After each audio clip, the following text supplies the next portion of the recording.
জাহান্নামে পুরুষেরা বেশি যাবে না নারীরা বেশি যাবে? কে যাবে? কোন দলটা বেশি জাহান্নামে যাবে, পুরুষেরা না নারীরা? মহানবী সাল্লাল্লাহু আলাইহি ওয়াসাল্লাম বলে, আমি দেখলাম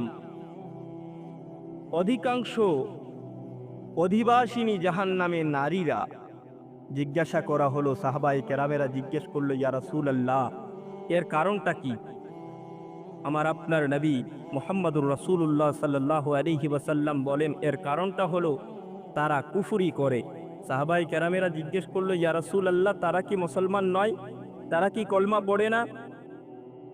রাসূল আকরাম বললেন, নিশ্চয়ই, কিন্তু তারা স্বামীর সাথে কুফরি করে, অর্থাৎ স্বামীর অকৃতজ্ঞ, তারা স্বামীর নাফরমান, তারা স্বামীর নাশুকরি করে, এজন্যই তারা জাহান্নামে বেশি থাকবে। আজকাল দেখা যায় আপনি আপনার স্ত্রীর জন্য সারাটি জীবন কষ্ট করেন, রাত বেরাত সকাল থেকে সন্ধ্যা পর্যন্ত কষ্ট করেন তাদের মুখে আহার দেওয়ার জন্য, তাদেরকে সুখী করবার জন্য, সুখে রাখবার জন্য, তাদের মুখে হাসি ফোটাবার জন্য। কিন্তু সারাটি জীবনের মধ্যে বিন্দু মাত্র যদি ভুল হয়ে যায়, সে বলে ওঠে, আমার জন্য তুমি কি করেছো? এটাই হলো নাশুকরি, আর এর কারণেই তারা জাহান্নামে থাকবে। বিশ্বনবী মুহাম্মদুর রাসূলুল্লাহ সাল্লাল্লাহু আলাইহি ওয়াসাল্লাম বলেন, নারীরা এজন্যই জাহান্নামে যাবে।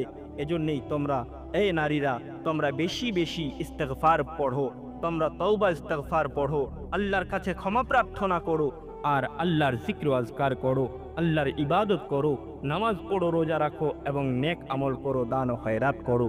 আল্লাহ পাক, আল্লাহ তাআলা